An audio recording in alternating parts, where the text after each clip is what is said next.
Taking a look at your grow weather outlook for the week as we head through the next 6 to 10 days, we will start to lose some of that more mild air that we've seen settle in. As we get towards the tail end of about Friday, that's when we start to see that cool down working its way back in. We're not going to see very below average temperatures, but those areas are going to be just off to our north and to our west. They are going to start to cool things down below that average through the short term. That above average swing heads over to the east coast and into the panhandle of Florida.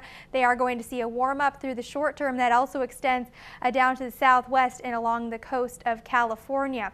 As we head throughout the next 30 days, we do start to see that chill head into the Great Lakes area, and we do remain in those slightly below average chances for our temperature outlook. Now that warmer air does begin to settle down to the south, again resting into Florida and into portions of the southwest along the coast of California.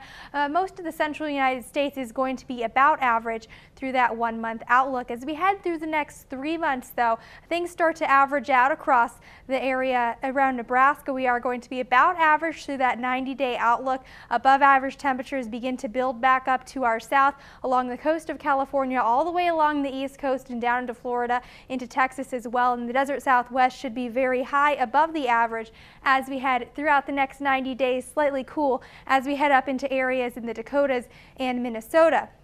Switching gears and turning towards our precipitation chances through that short-term outlook, we are in that slightly above average range to pick up a little bit of that moisture, some rain or snow through that short-term outlook. Looks like it is going to be very wet as we head into areas off to the east. Much better chance to pick up some of that moisture around the Great Lakes area and headed off to the east coast. Below average moisture chances as we head into the south and along the west coast. Now over the next 30 days, about average, things start to equal out across the country. Still staying dry as we head into the southwest and along the west coast, but they do remain a slightly above average for those moisture chances as we head into areas to the east. But taking a look at that 90-day outlook, things really averaging out across the country, about average across most of the country, but again remaining dry as we head down to the west coast and into the southwest. Also the panhandle of Florida looking like it is going to be below average for those moisture chances. So good news in that short term when it comes to our drought monitor.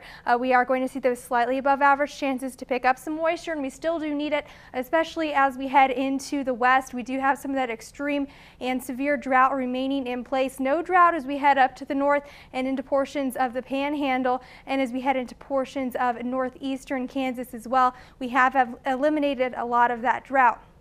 So as we head through Friday, temperatures are going to be above average. We're aiming for about 53 on the average. We normally are right about 40 degrees with lows in the teens. Our lows are going to be in the low 30s.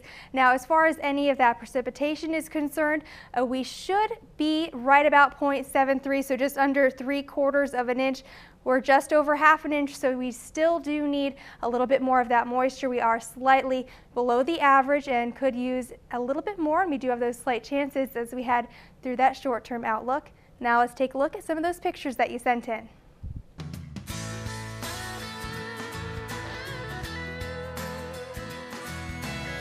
An eye in the sky can help a lot of farmers out there. We'll explain after the break.